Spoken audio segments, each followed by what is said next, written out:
Aujourd'hui tuto sur comment appliquer correctement un anti-cerne. Bah oui, parce qu'il y a des techniques.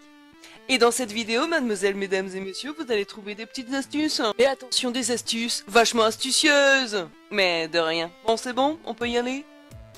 Je vous laisse donc visionner cette petite vidéo qui va vous venir. Et encore merci pour votre attention.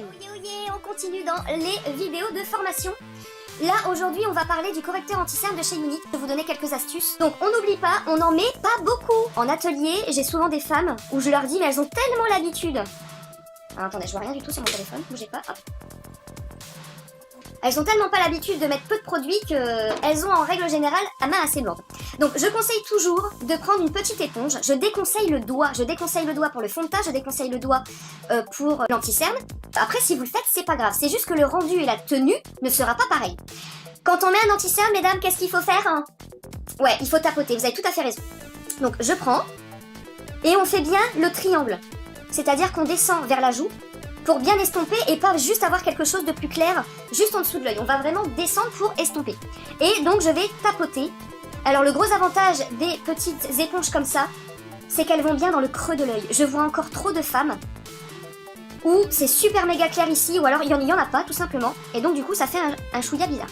Ce que j'ai fait au préalable, c'est que j'ai humidifié mon éponge. L'exemple que je donne généralement en atelier, c'est si je mets un liquide sur la table et que je prends une éponge sèche, que va faire l'éponge sèche? Elle va absorber. Par contre, si je mets du liquide et que je mets une éponge déjà gorgée d'eau, qu'est-ce qu'elle va faire? Bah rien, elle va pas absorber. Donc là, c'est la même chose.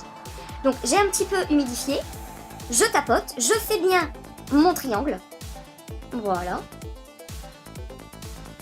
Et voilà.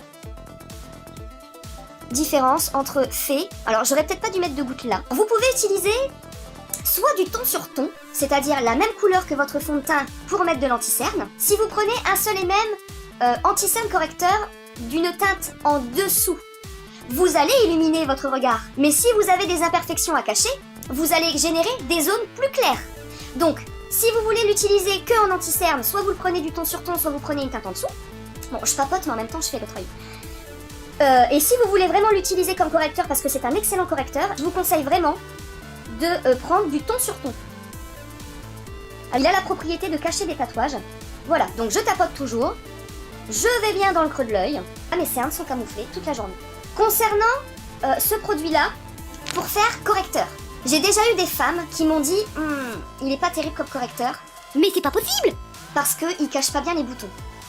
Si vous grattez vos boutons comme moi, au bout d'un moment, forcément que la matière va partir.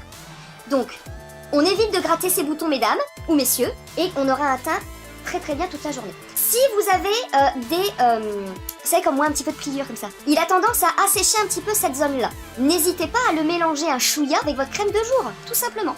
Je vous invite à me suivre sur ma chaîne YouTube, Cindy Pew, et si vous avez des questions, bah je suis là, ok? Bah je vous fais des bisous, à bientôt!